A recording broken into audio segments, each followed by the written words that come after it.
Just to give a little bit of the history, can you talk about how you guys actually came together in the first place? We met at the University of Vermont. It was 1983, I think. And I actually put up some signs when I went up there to go to college, and Mike answered the sign, and I ran into Fish. And then Paige actually met us at another college, Goddard College. He was the entertainment director. He hired us to play a Springfest show.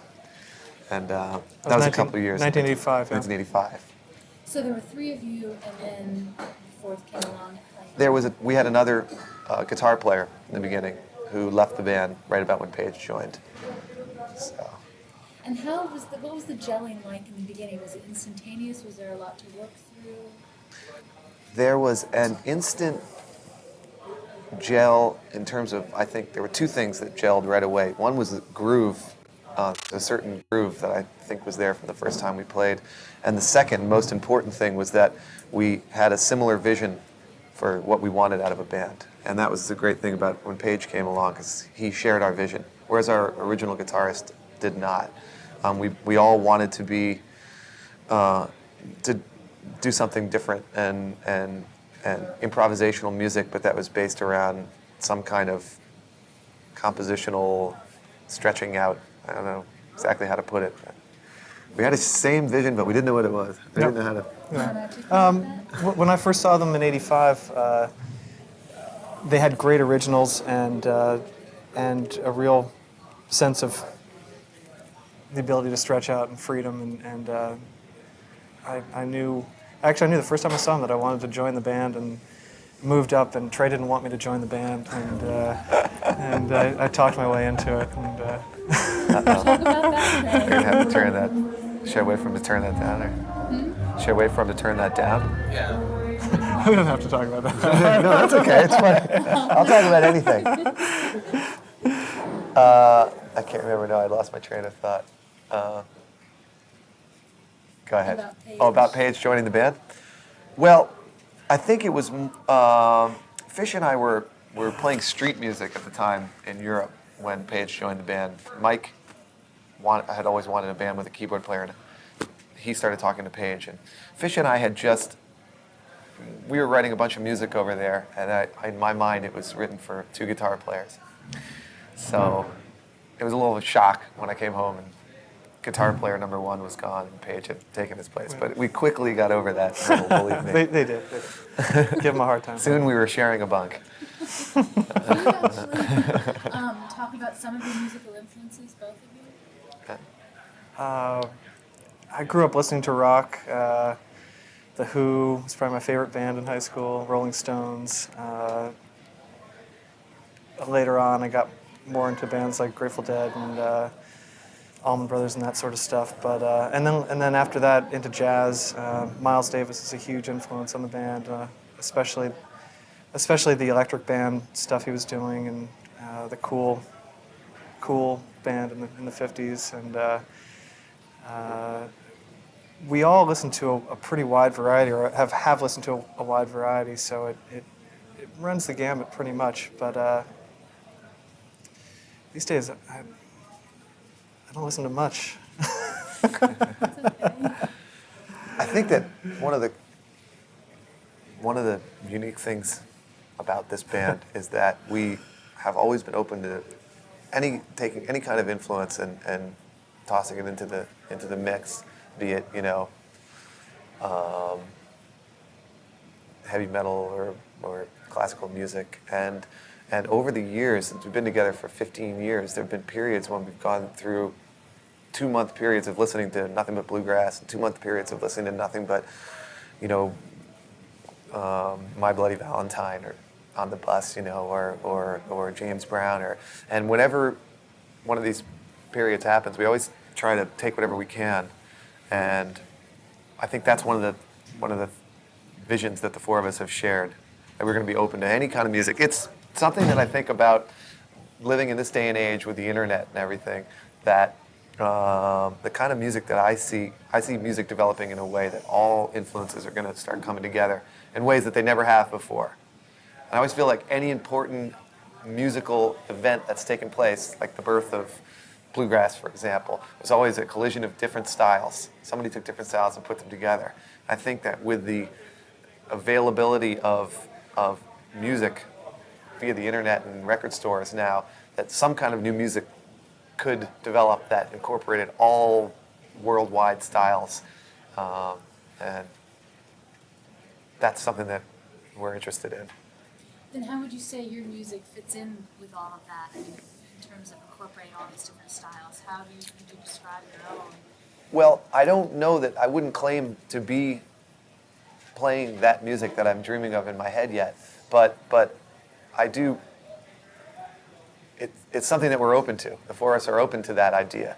That, like I said, that you could blend everything that you hear. You know, we had a thing going last tour where whatever song was playing at the party the night before the show, or backstage in catering or something, we would learn it in between sets and do it as a cover. So we did a new cover every night, and we played that cover once, and it was fair game. Whatever was being played, whether it was a Police song or Getting Jiggy with It, if it was on, we would learn it. And I don't know if that's leading us in any good directions yet, but I feel like eventually something really unique and melding all different kinds of styles could come out of it. We hope that that'll happen. I think as time's gone on, it's the direct influences and the sort of derivative things that you hear and have heard in our music. You know, oh, that sort of sounds like this, or that sounds like that. With time, it's really, to me, sounds more and more just like Fish, and we've been able to really incorporate it and ingest it somehow, so that we're playing just like ourselves, and we're not hopefully aware of influences so much, and it's really just coming from within. And all these things are in us, and we've heard them and listened to them all so much, but ideally, and I think it feels like it's going that way, it sounds more and more unique and more identifiable as just Fish. And how, for people who haven't heard your music, how do you actually describe it? I know it's hard to articulate, it's probably better to hear, but how do you actually articulate that? How do I describe it? Well, I don't exactly. You can all cut all this dead space. How would you describe your sound? Our sound? Well, I think that there's probably. It's important to me at this stage in our career that if there's something identifiable in the sound, that it would be some kind of positive message. Whether it's, lyrical is not necessarily true, but at least in the feeling that you would get, that it's really important to me that we're creating some kind of positive impact on the world, and that you would feel, and I think that people have said that about us, and I feel that when I'm playing. I feel like it's almost like there's some kind of community building aspect to the music, but there's some kind of positive, uplifting, spiritual message in the music. That's hopefully how I would describe it. It's celebratory. Hopefully, I do think that, and I think that's what draws people to the band, and why we've been able to play for so long is it really is fun, for folks to come down, and there's what he said, positive. Believe me, I've been talking to some of the fans today, and it's more than positive. I mean, they are really, and I'd like to talk about your fans, Yeah. actually. They are beyond enthusiastic. And, Yeah.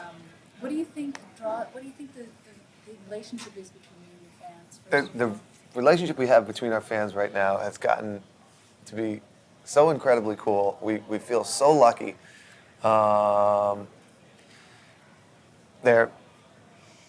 We have fans that listen intently and dance every night, and every show is basically a party atmosphere. But like I said, I think that the general vibe behind the whole thing is uplifting in some way. We have a very lucky, unique relationship with our audience right now, and I feel like it's taken 15 years to get there. Do you have anything to say about that? Well, we just the last show we played before this New York run is a show we did down for New Year's Eve in Big Cypress in Florida, and it was really completely unique. I don't think there's ever been a concert quite like it for many reasons. We played the end of the we played the last set of the night was a midnight set that we played from midnight till 7 in the morning, and there was maybe 70,000 people there, 75,000 people, who all stayed up all night enjoying it and participating. There is interaction between the band and the audience themselves. It's a feeling of community. It's everybody's sort of we feed off each other as well. How do you play for that long? How do you keep going and going and going? And I mean, you've played it's over 1,400 shows. Yeah. We used to do that a lot up in Vermont just for kicks. We would put candles all over the practice room and just the four of us, we would play for 8 hours. Usually though with some kind of break, we'd kind of go 2 hours and then wander in the kitchen and eat Pop-Tarts and drink beer and stuff. But this time we did play the entire 8 hours straight. But we had people with hors d'oeuvres, seriously walking across stage, and espresso machines on stage and all this. It was incredible. I mean, the vibe was so strong because if you stay up all night with one person or two people just talking, that's an amazing thing, and it's always a rush to see the sun come up and everything. But when you do it with 75,000 people, like as a group, the sun came up in the morning and there were these pink clouds hanging over the sky, and you looked around, it was like just the look on people's faces, all their kind of craggy, kind of having stayed up all night faces. And everybody was still up dancing, just revelry, all night celebration. I guess people have been doing that for years in cultures all over the world, 3 straight days of drumming and dancing. So that was kind of what it was like. It wasn't that hard. It was fairly easy. Because about 5 o'clock in the morning, it seemed to take on a life of its own. Suddenly the whole thing just got into this deep groove, So you were planning on having it be that long, just went? No, we were. We knew were. we were going to play all night. And now we have another plan, actually. We're going to in an arena, we're going to go in, we're going to tape all the windows shut so it's black, dark.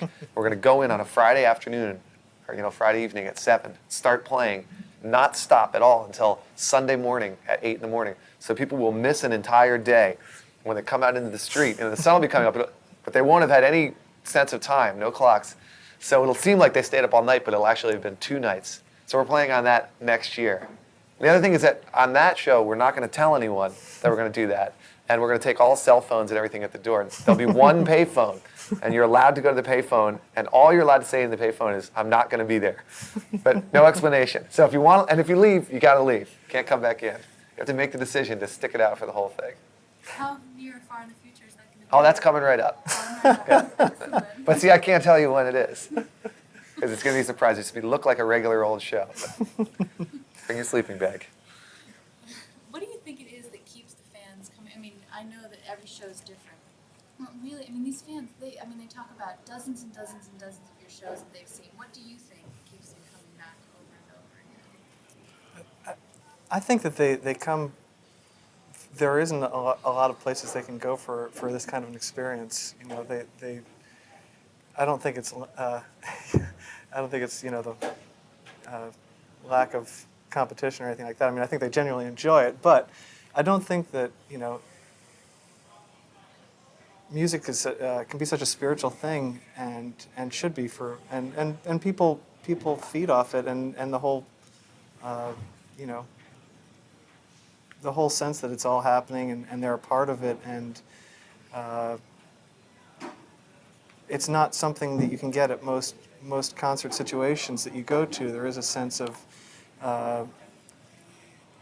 walls and boundaries and not necessarily such a personal attachment with the people playing and with the fans to the band and vice versa. I think people really do identify with that and always will. Trey? So ask the question one more time, then I'll go right. Okay, because that's a good. Fans coming back. Why are they coming back? Well, I know that for me, I feel like I never quite know what to expect. It feels like a real uh, living, breathing experience when we go up there. And the four of us might end up, in an argument, or the four of us might end up having just this just complete emotional outburst of some kind right on stage. That happens pretty much every night. It's always a big mystery, what's going to happen. And I think when you're naked on stage like that, you don't know what you're going to play, and then something really does happen, you're bonded with the audience because everybody was part of it. And the best example of that I can give is that I saw a Bobby McFerrin concert once where he suddenly, spontaneously did the entire Wizard of Oz solo. And he was with his voicestra. They all sat down on the stage like they were the audience, and he started just going. And it was incredible. People were in tears in the audience. It was the most incredible thing I've ever seen. And I asked some of the people afterwards if he does this every night. They said he had done it in the past, but he hadn't done it for years. And it was just, he was in a mood, and he went for it. And it's burned into my memory. I'll never forget that because I was there when this special thing happened. You know what I mean? But so I think that people kind of come not knowing what to expect and looking for a genuine emotional experience of some kind. Yeah. What do you think, you've been asked this many times, I'm sure, about the whole Grateful Dead fan base seems to be very similar? Well, the Dead were the, I like to think that the Dead opened a huge door that we walked through, and a lot of young bands are walking through right now. They were torchbearers, or it's like they plowed this huge path into a field, and we were lucky enough to have seen them a lot of times. I think all four of us, and it makes me really sad now that when I think about the fact that young people today aren't going to have had that experience, because at least there's the tapes, but to have actually seen the Dead was on a night when they were really on was a total eye opener. So, seeing them changed my whole perspective on what was possible in arena rock. Up until I saw the Dead, arena rock meant entertainment and commercial, selling merchandise and fire bombs going off. And once I saw the Dead, I realized, I was weeping at times. It was completely, and it felt so small. The room would feel so small when they were playing. Such a personal, emotional experience. So that was just totally changed our outlook, I think. And we were lucky to have that experience. And how do you feel about the comparison? Because Well, hopefully, we're, keeping that kind of music alive in a certain way. I feel like I'm a huge Alison Krauss fan. I got to play with her on an album. She's one of the greatest living singers, and I feel like part of what she's doing is keeping the music of Bill Monroe alive, who is an American icon and one of the most important American musicians ever. That's the way I feel about Jerry Garcia and the Dead. I mean, I feel like they were, groundbreaking in the same way that what Jimi Hendrix did for electric guitar, the Dead did for group improvisation, and I don't even know how to they basically started their own kind of music. And we're, both of those as two examples are influences that are strongly in me, and I hope that I'm doing a service, I hope that I'm continuing some touch of what they're doing with integrity and adding our own thing to it.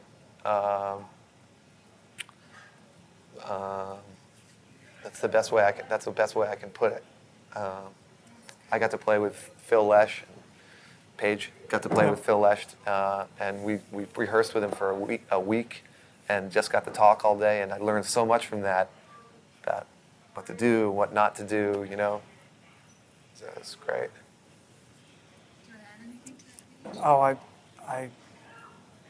I agree with what Trey said, and I also think that one lesson that the Dead provided, hopefully, was to be yourself and to go play your own kind of music. And as much as we are influenced by them, I do think it's that as well. Trying to make our own way now. Yeah, no question. Cool. Can you talk a little bit about, And you have touched upon this, but what makes a Fish show so unique? And from, you know, the cover songs you do, to outfits, to the things that you play, and can you talk about that? What makes it unique? Probably what makes the Fish concert unique, ideally, would be the uniqueness of one show, from one show to the next of each show. We try really hard. Well, I guess you don't have to try really hard to do this, but I was going to say, to me, I feel like it's just part of my life, a big part of my life, and that with every year that goes by, if I'm having something's happening in my life, you're going to see it up on stage. And so what would make a Fish show unique is if you're yourself, it's the old be yourself, nobody else can.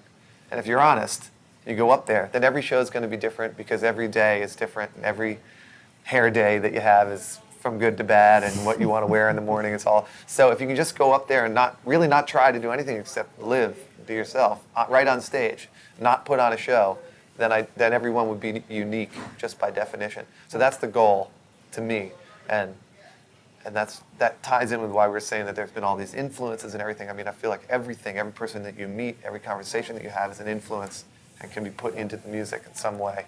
And I dream of the day when the four of us, we're hoping to be sort of like the modern jazz quartet of rock, like 50 years from now when we're still playing. I'm really curious, what the music will sound like when we're all grandparents and, I've gone through even more life experiences. And then each show will still be unique, just like every day is unique. Every person's unique. And every person's unique. Every person's unique. People try sometimes to, act like someone that they idolize, but it's never going to get you very far. But it's hard and scary to trust yourself. Right? Yeah. I think. Can we talk a little bit about the internet, because you've touched upon that? How has that played into Fish's life, and huge fan base out there, very active sites? You want to talk about fish.com or? Since early on, we've had fans that were interested in the internet and computers and that whole line of communication, probably even a little bit before it became real popular. And it's really been more about the fans than about something that the band's doing. It's really sort of more the personality, and we do have a website and we have all sorts of stuff that goes on with it, but so much of the activity is fans talking about the shows, talking about us. I really don't read it because it's a little odd to read about people talking about you, but communicating, trading tapes, comparing shows, trying to get into all sorts of mystical analyzations of the simplest little things that we're doing, and it's a community that's grown on its own, but it really is the fans that have propelled it. And I don't know if it's just the personality of the sorts of people that like the band where it seems to happen, but it's unbelievable the amount of communications and transmissions that are going on about the band. Internet question? He answered it, but if you want to add anything. Go ahead. No? It's up to you. It's up to you. Let's talk a little bit about the new album, Okay. Farmhouse. Yeah. Do you want to talk about how it was made and? We recorded the album in my barn, and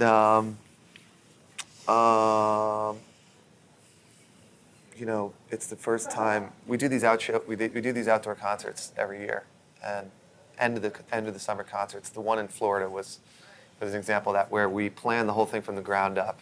We do the fencing and we build the stage, and we have all these communities of artists come together and do visual art and stuff. And I think with this album, we sort of wanted to create an album on our own turf. So basically what I did was put this 200-year-old barn, I moved it up into the woods, and it's all made with salvage and stuff. There's weird, freaky little doors and little holes to crawl into, and bridges and stuff. And finished the barn, and then decided to record an album there. And that's what came out. Do you want to talk about any of the specific songs on there? And what went by, and just talk about a couple of the tracks would be great. Okay, yeah. Well, there's a lot of the tracks that we're real happy with. Maybe we'll do tonight this song called Bug that we really like. I think a lot of them we're pretty happy with this album. Maybe that's just because we had such a good experience recording it. We were on our own terms and we were working the board. And I don't really know what to say, except that time will tell. That's one thing that I've found. You do an album, it's like a snapshot of where you are at a given time, and then you got to wait a couple of years, and either it starts to go or it starts to go up. So I'm definitely at that stage right now where I'm not going to make any claims other than, oh, it sure was a good time recording it, but I'll talk to you in 2 years. We'll see if it was a good album or not. Let's talk a little bit about the difference between live. Oh, yeah. You can have a few You can more. have. Don't worry about us. Take 5. Yeah, go with. ahead. No, keep going. Go Oh ahead. yeah. Roll on. Never listen to Brad. Yay! No, do as much as you need to. Yeah. To get the show. Yeah. Happen. Live versus in studio. Yeah. Big difference. Yes? No? What do you want to say? Less this time than normally. Paige just kicked me when I talk too much. go But ahead. this what we actually did for this album was we played a show October 9th in Albany. It was the final show of our fall tour. October 10th, we played what we acted like there was another show in the barn. The crew went and set up. We mic'd everything exactly the way we do live. We didn't go through that whole tedious recording studio thing. We just walked in, set up, and played. And a lot of the tracks, I would almost be willing to say most of them were, the basic tracks were done that first night. So there's a song called First Tube on the album that we all are really happy with. It's the last song on the album. That's the first take. It's live in the barn. Piper is another one on there that's a big kind of jamming song. It's live. There's no overdubs, except maybe some vocals. But, so it was very similar to playing live, actually. Yeah, this album felt much more. Everything about it had a much more relaxed feel than previous projects. Normally, we would go and have to go to a recording studio and be 4 hours away from our house, and we'd spend 3 months in this little apartment, and it'd be time to go do your little track, and then you'd be back watching TV for 2 more days, and everything about this project had more of a relaxed feel, and we've worked so hard at the live show because it's not always easy to feel relaxed on stage, and it's so important to what we do, that we've worked so hard with our crew and our management and everybody to help us create a feeling of sameness and a feeling of steadiness. When we get up there, everything feels comfortable, and that happened a lot on this project, and it really paid off. When the barn that Trey was talking about, it was just one big room. The board was there, the guitar techs, the keyboard techs, our friends were hanging out in the room. We were in the room, the instruments, and it feels more like, it feels as much like where we are now than any album ever has. Other albums, have tried to capture where we are right at that moment, but for some reason this one really feels like this really is where we are right now. For better, for worse, it has that feel of we're all very comfortable with every track as far as I can tell. And Trey really had a lot to do with this in terms of taking the reins. A lot of times on previous albums, we've all gotten involved and all tried to throw our 2 cents in every step of the way. And I think we saw some wisdom in letting one person have a little bit more of a vision, Trey and Bryce, who helped produce, and all of us. But it was really we really let Trey wrote all the songs on this one, and we let him have much more of a feeling of freedom to go ahead and say, I think it should maybe play like this, and we'd give it a shot, and 9 out of 10 times it sounded great. So. You talked about Bobby McFerrin. Do you have a concert moment changing your life and influencing your music in a really strong way? Changing my life. Oh, let's see. And that can be food for thought. No, yeah, I'll try and think about that. Okay. Can we talk about humor in Fish's music? How does that come out? How does that play out? Well, we've got this drummer, you see. I think that explains it.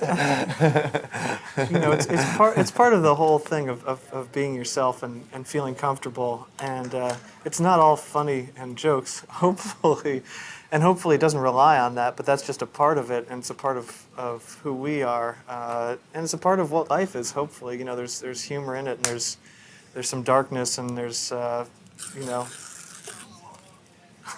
Oops, sorry. all kinds of different things, and you know, some of the stuff which people used to like to talk about as we were coming up, you know, oh, they have trampolines, oh, the drummer wears a dress, he plays a vacuum. They were just little ideas that came about late night, and we said, oh, wouldn't it be funny if we did this? And then, you know, for everything that may seem funny out there, there's 500 things we tried that were not funny, and you know, fell on our face. So, You know, it's the oldest showbiz thing, though. You know, when the jam starts to suck, just pull out the pie, the old pie in the face, and get you through the night. Still works to this day. Switching gears, definitely a little bit. Ticket prices, they seem to be skyrocketing all over the place. We're just talking, you know, summer concerts Yeah. in general. How do you guys, you seem to be consciously trying to keep them low. Yes, definitely. I think there's a lot of strange things happening with live music these days. And live music's, you know, is really important to us. And I think it's an important thing I think people should have access to live concerts across the board. If, you know, you shouldn't have to work all week and spend all your money to go see a band for 3 hours. You know, that better be a pretty good band if it's going to cost, you know, $150 or more or more for one ticket. You know, I just think it's obscene.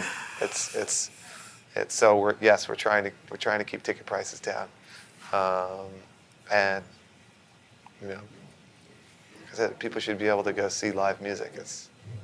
Now, I know what's going on with this show in terms of everybody getting the band and trying to keep scalpers away. What do you want to say about the whole scalping thing out there? I mean, people pay for all concerts, including yours, hundreds of dollars. Well, you know, we're doing everything we can do to try to keep tickets in the mid $20 range.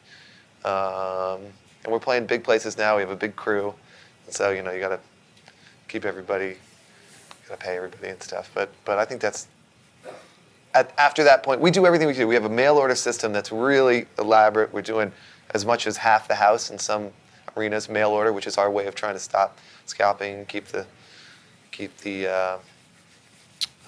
service charges down and stuff like that.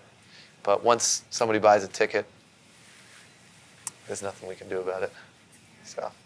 They have to open the house doors in 10 minutes. Okay. Okay, we'll do. One or two more so we can get you guys back. Okay. Any comments you want to make on what happened at Woodstock last year? You know, just the mayhem that it's. I might make a comment on that if you don't mind. And then No, can no, make no, comment? you can make comment. I know a lot of stuff has been said, and I think it's kind of, you know, it's too bad that things had to go that way. I hope people aren't. I've heard people blaming the bands. I don't like the bands being blamed. I really like a lot of the bands that played at that show, and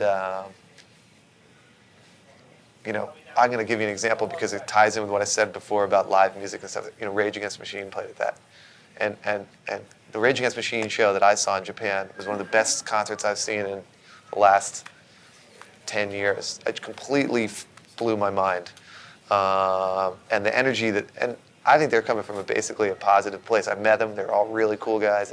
They mean really well, and they're building up the energy in the same way that I want to build up the energy. You know, I took a lot from that show. I want Fish Jams to reach the level when they come on stage and there's 20,000 people and everybody's slamming up and down, you know. And I'm looking to do the same basic thing. So that's the most important thing to me. I don't think it's right to be blaming the bands or really blaming any one person, but the whole culmination of things with that, you can't charge that kind of money. And the people that were there were getting taken for a ride, and they knew it. And what are you going to do? But that was just important for me to say that I don't like people going around blaming bands No. necessarily. I I wasn't there, so I don't know. That's the thing about it. We've gotten asked a lot what we think about Woodstock, and none of us were there. I wasn't there. I think overall it's just kind of sad that it occurred like that, and especially with, Woodstock had such a, obviously the original Woodstock had a different vibe and hopefully a different message, but it's there. You can look at all these factors that you've heard about and that I've heard about and say, well, this is obviously a problem, this, and this, but it's just kind of sad that it went that way. Have you thought about a concert, any musical? You know, with I'm as likely to have an intense musical experience seeing some friend of mine's band at a club as I am at some major concert, and it's not always through the whole show, but if even once in a night I can have the experience where I feel moved, where I get that feeling up my back, and there have been so many countless times it's happened to me that it's part of who I am, and I love it. And anytime I feel like we're getting that, I get just as excited when I know there's something really happening, there's a moment, and So you'd say Fish is the concert. I'd have to say it was a Fish concert. Actually, you know what? A concert that Paige and I saw together that he's forgetting right now that I thought was the greatest concert of the last 6 years. Right up there with the other one I was talking about was Tenacious D at the Bowery Ballroom. Unbelievable show. It was. I mean, you may have seen the TV show, which you'd think it couldn't be beaten, but it was beaten like with a stick. It was the greatest concert. Unbelievable. It was a lot of Anyway, they're the best band right now. They are the best band. Excellent. Tenacious D. Last question. Did you guys actually see the Grateful Dead on Playboy After Dark? Did you ever see Play what? Playboy After Dark, it's a series hosted by Hugh Hefner. No. This is for 100 Greatest Rock and Roll Moments. Oh, I think I heard about that. Big party at Hef's house? No, I never- It was like I in never the, even in heard the about living it. room or something. Yeah, I didn't see the show either. They did appear in the show in 1969, wearing ponchos, Playboy bunnies all over the place. Yeah. I don't know. I heard about that. I never saw it. Never They didn't saw invite us. Oh, well. We were really mad. We were 5 years old. If they want to do Fish After Dark, though. What's that? I think, He's talking about doing Fish After Dark now. really, would you do Hef. it? Yeah, he's been calling us. Yeah, We'll wear the ponchos. That's actually where the 36-hour concert that we're going to do. It's actually at the Playboy Mansion. It's at the Grotto, yeah. At the Grotto, yeah. Thanks, you guys. Okay, thank you. Oh, thanks. Okay. Great. Thanks a lot. Thank you so Oh, much. my All pleasure. right, good. show. All right, great. Thanks a Thank lot. you. Looking Hey. forward to it. Hope we Good got job. Thanks what a we lot. needed All there. right, well, Yeah. Think you got enough stuff? Since you guys are, this somebody outside just absolutely dying for you to have this. I don't know if you want to bake it or not. She was really, really sweet. She did it today, waiting. Thank you very much. Front row check.